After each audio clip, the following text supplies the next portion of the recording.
Have you guys all been is Marion like not allowed you guys on campus? No. Smart play. And if anyone's logging in right now, can send us a quick chat that we're or text or comment that we're live. That'd be fantastic.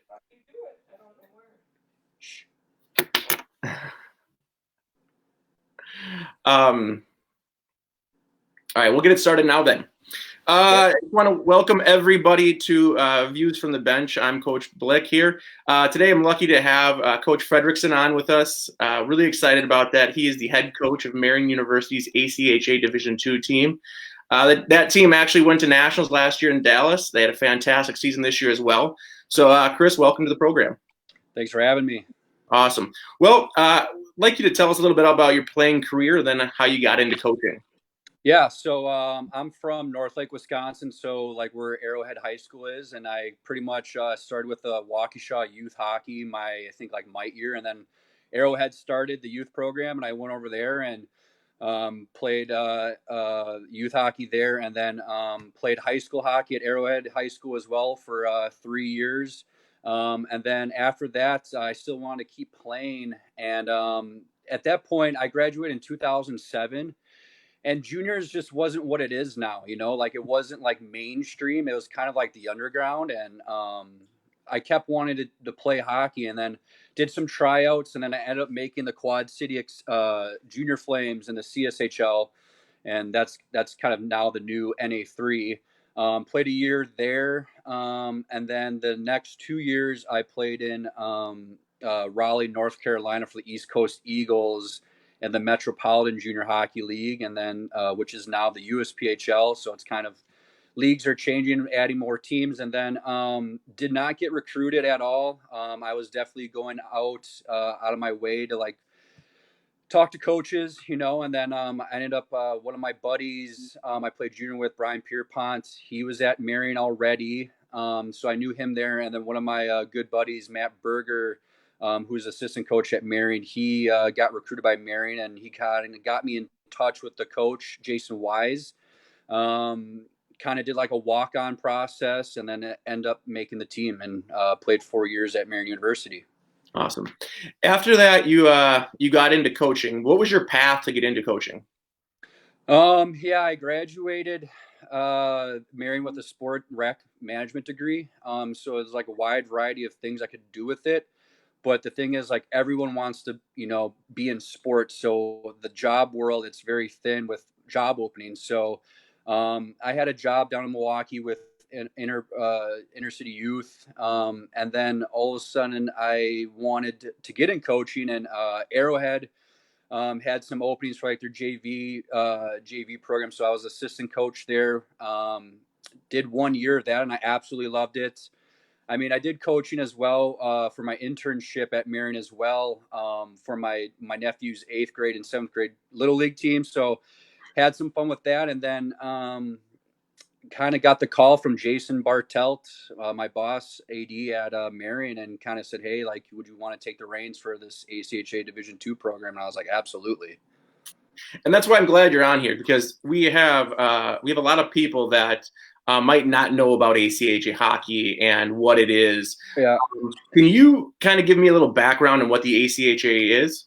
Yeah, so the ACHA is American Collegiate Hockey Association. I would say they're probably like 20 years old, the league, but it's humongous now. It's like even when I was at Marion from 2010 to 2014, it was around. It was popular, but like now it's just it's huge. So the ACHA is just another option for players looking to play collegiate hockey. So it's NCAA D1, D3, and then after that there's ACHA D1, D2, and D3. But there's a lot of ACHA D1, D2 teams that are up to NCAA Division III standard as well. So it's just another option to give those kids a chance to play collegiate hockey at a high competitive level. Yeah, and it's one of the reasons why I love what you guys are doing. ACHA hockey is about opportunity. It's about keeping kids playing the game. There's a lot of people that's playing. Our sport is growing, and that's why people that have programs like yourself are kind of like, you guys realistically at Marian University, you guys are the cream of the crop. And I'd like you just to explain a little bit of some of the resources you give to your players and what your Yeah. university provides you guys. Yeah, so we're very privileged at Marion for what we can give to our players. I'd say this is year 4 or 5 as us being an ACHA sanctioned team. But even like my senior year at Marion in 2014, it was considered a JV program. But now there's really isn't any more JV programs because there's rules that it has to be ACHA playing ACHA teams. So that helps us out. But no, we give our guys sticks, glove, pants, helmets, workout gear like shirts and shorts. Last year we got the boys the new Bauer pea coats. And then on the roads, we pay for their meals, their pregame, postgame meals, and then we pay for their hotel rooms. So when we spend those overnight trips. But like I said, we're very privileged because we're a private school. We kind of have a healthy budget with that. But a lot of the other, say like UW schools don't have a healthy budget like ours. But and also we're not a pay to play. A lot of ACHA teams on top of their tuition, they're looking to, you have to pay $2,000, and usually that money goes to like pay for their equipment. We don't have that. It's you're just paying for your tuition, and it's pretty much you get the hockey cost for free. Yeah, and you're a full-time coach there with Marion, correct? Correct, and that's kind of what helps me, with recruiting. I know a lot of coaches aren't full time, but with me being full time, I'm recruiting all the time. Coaching, but it's not just coaching. There's a lot of more, like picking out the meals, ordering the meals for the guys, setting up hotels, there's a lot more into it than just coaching. Awesome. Well, getting back to some of the coaching things, when you were growing up and maybe into your college career, do you have one coach who influenced you the most? Yeah, I'd say it's a loaded question. I had a lot of great coaches growing up from youth. It's funny. I'm still good friends with my buddies that play youth hockey in the Bantam A. We still talk to this day and how much we loved our coach Britt. High school with Valmont was great. Like I had no issues with coaches, but I'd say the one that I grasped the most from was Tom McDermott.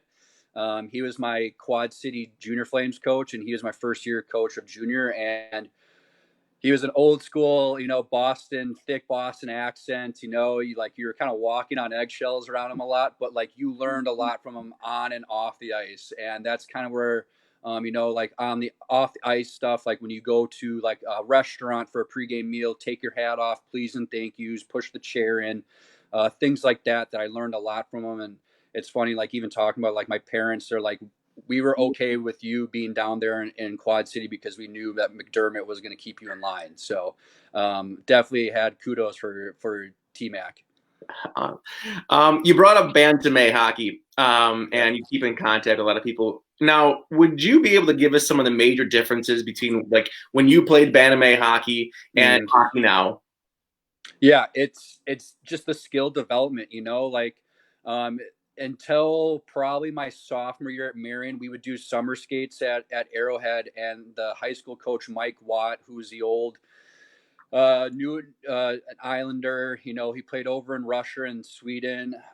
He kind of brought all that Europe skill development over to us, and that was like the first time where I was just like, what is this? Like we weren't used to it, but like it was like, holy cow, it's actually great. As being a goalie, it didn't really affect me as much, but just seeing the guys, having trouble doing those simple European drills, it was kind of awesome to see. But I'd say Bantam, it was just, kind of, everyone down at one end, go around the circles, face the flag, in your transitions, old school stuff like that. But it's huge now with the whole skill development.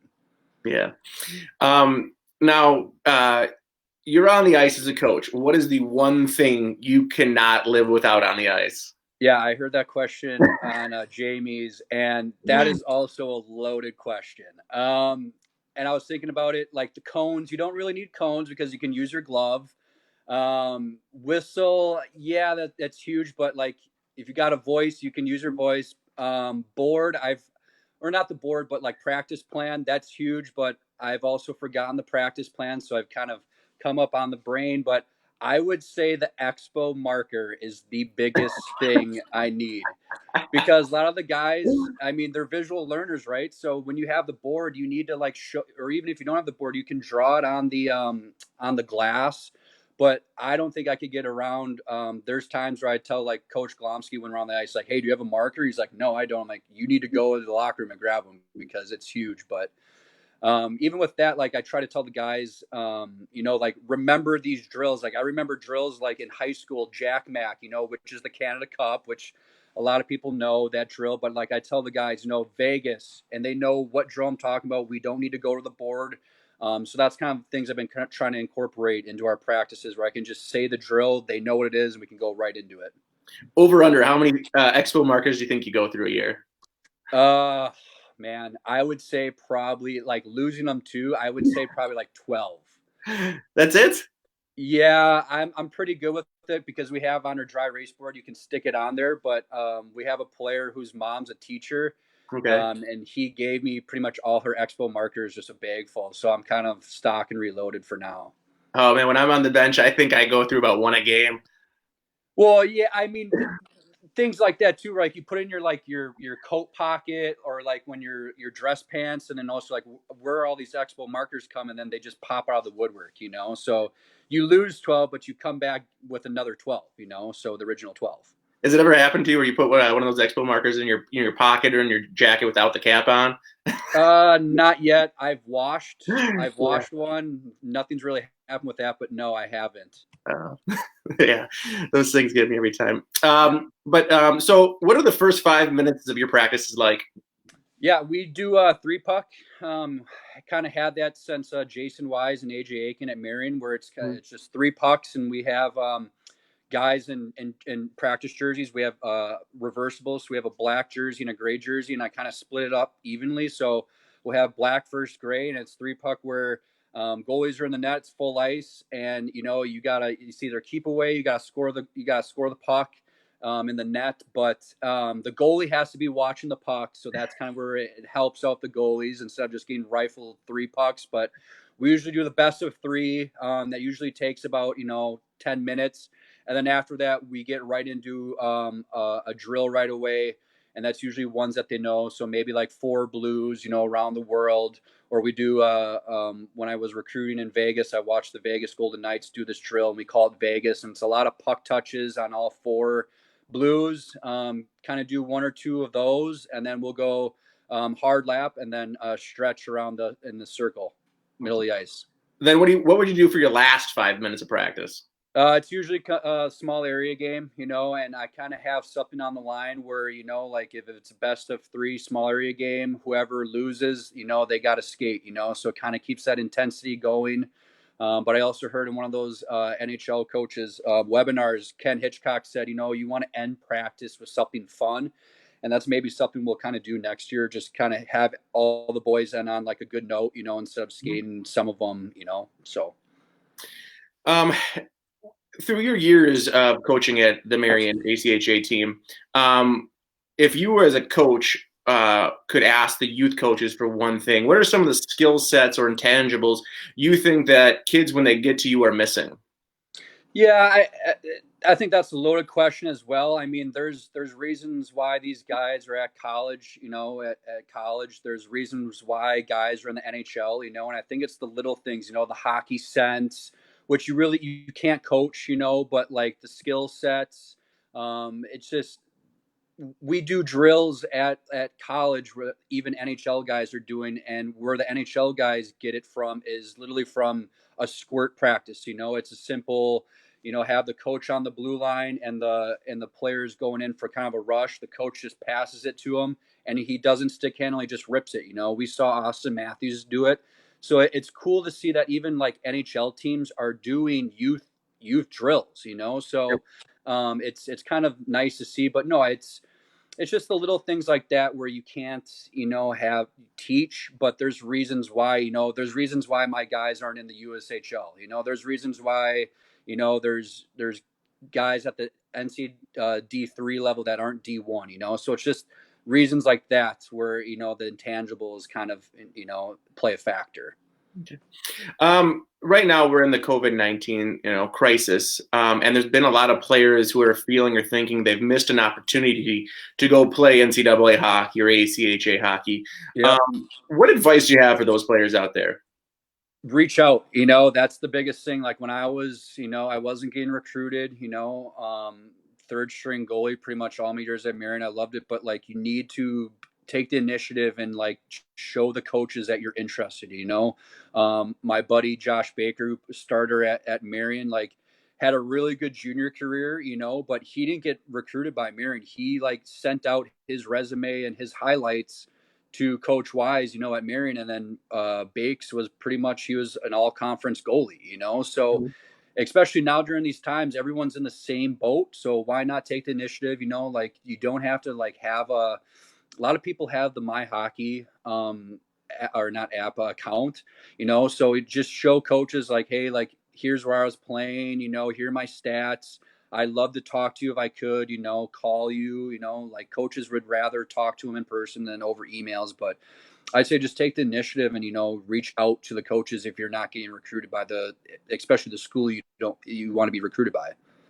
Now, your wife brought that same thing up too. Is there a way players can go on the Marion website and kind of contact you guys, or is that something where it's like they have to search you out? Or yeah, our Marion website, it's saberathletics.com. It's very easy to navigate. A lot of colleges websites are easy to navigate, but you go to our like tab ACHA D2, then we have like a questionnaire. It talks about like your email address, your pretty much all your contact info, what position you are, all that. And then we get an email from that saying, hey, Chris Fredrickson filled out this form, so we know, but you definitely can, email us directly as well. So, and even too, I had, a commit this year. He reached out to me on our Twitter page, which I've never had before. Social media is huge now. And, it was kind of interesting to me, but, ended up talking to him a little bit on Twitter. And then we exchanged email and cell phone, and we talked to him, and then he ended up coming to Marion. So it's kind of cool ways of you can reach out to coaches. Okay. And then do you have any advice for new or youth hockey coaches out there right now? Yeah, you got to kind of it's kind of almost, you got to push the herd, like they're like herding cattle pretty much. You got to keep them going constantly in practice. Don't have, like one big line of 20 and then they're waiting in line, kind of get their reps, kind of space it out station wise, or, like just different lines where they can get going. And I actually saw a clip on Twitter where it was like Wayne Gretzky talking about when I think he was like a peewee, and he said it was minor hockey, and there's this team in Ontario. It was like was constantly beating Wayne Gretzky's minor hockey team, 3-2, 2-1, and like Wayne was just upset, and his old man said, you know what, Wayne, like don't worry about what they're doing, because it's all structured, and you can't be structured and expect to be, good in the later round. And that's what he was saying. Like his old man was like, you don't have to play left wing and stay on the left side of the ice, like go out there and just play hockey, like unorganized hockey. And Wayne Gretzky said, like, none of that, the team that beat him constantly, none of those guys played in the NHL. And Wayne Gretzky said 4 or I think 5 of his, buddies from minor hockey ended up playing in the NHL. So, don't be handcuffed where, you have to just play left wing all your life, in youth hockey. Like try playing D, center, other things like that where you can, get out of your comfort zone. And then 2 last questions here. Do you have any advice for players that want to play ACHA hockey? Yeah, I mean, do your research. There's a lot of things where I have the issue with getting guys in here is where they want to play NCAA Division III hockey, which is absolutely, I want them to do that. But, do their homework. There's teams where, they're bringing in 15 to 20 recruits each year, and then they come in and the roster size is about 34, which is way too many. I'd say 12 over. You should have at least 22. So do your research. Like Twitter's huge, where you can see commits. Go to see like how many seniors are graduating from that team. Like ask the coach about playing time, and I'm pretty upfront with that. But yeah, like I said, just do the research and make sure you go into the right fit program for you. And then, do you have any advice for parents who are looking to get their kids into ACHA hockey? Yeah, I mean, let them. They got to grow up. So like let them kind of take the reins and take the initiative to talk to coaches. Like there's a lot of times where we run into players. And we talk to their recruits or to the parents more than the recruits. I had that on a recruiting trip where a player came up here and the recruit didn't say a peep, but like I had to keep talking, so it was literally just me and the father talking the whole time, so get out of your comfort zone. We're recruiting you, as a hockey player, but we also want to recruit you as like how you are off the ice as well. Well, thanks for having you on. I just have one last thing to talk about. It's about the 3-on-3 game that we're playing. Most of you guys don't know out there, a little backstory. We had some fun 3-on-3 games before this season kind of was cut short. Played a lot of it during the winter. Myself and two other guys, Coach Rex being one of them, versus Coach Fredrickson and two other Marion coaches. Series ended 2-1. How do you think it's going to end? I think we were hitting our stride at the right time. We pulled out our old Marion jerseys, and I think you guys were intimidated by it. And you're lucky kind of this whole, situation with the Corona started because we were rolling and you weren't in shape. We're back in our peak performance. So I think once we start up again, we'll be just fine. You do realize Coach Glomsky on your team beat me once the entire winter. Yeah, that's fine. But like with Coach Rex and whoever, like Sully, whoever you bring in, like it's fine. With Coach Berger, Glommer, and myself, like we'll be okay in the next series. And then the last question we have, just going off that real quick, would be 3-on-3. Who was the one carrying your team aside from yourself? Was it Berger or Glomsky? Oh man, I would say Coach Berger. He's been a defenseman all his life, but he can play forward. And we got to work. I got to keep working on Coach Glommer. He doesn't know there's two sides of the red line. He kind of cherry picks and doesn't play D zone, but that's what we're coaching's for, and he'll be just fine. Awesome. All right. Well, I just want to say thank you again for coming on the Views from the Bench. I really do appreciate it. And if you guys have any other questions about ACHA hockey, you can go to Sabre Athletics, click on the ice hockey page, and it's under ACHA Division II, correct? Yes. Yep. Yes. So go on there, check it out. If you have any other questions too, put it in the comments, and then I can pass them along to Coach Chris. Thanks for coming on. Thanks, Ryan. All right. Have a good day. Bye, you too.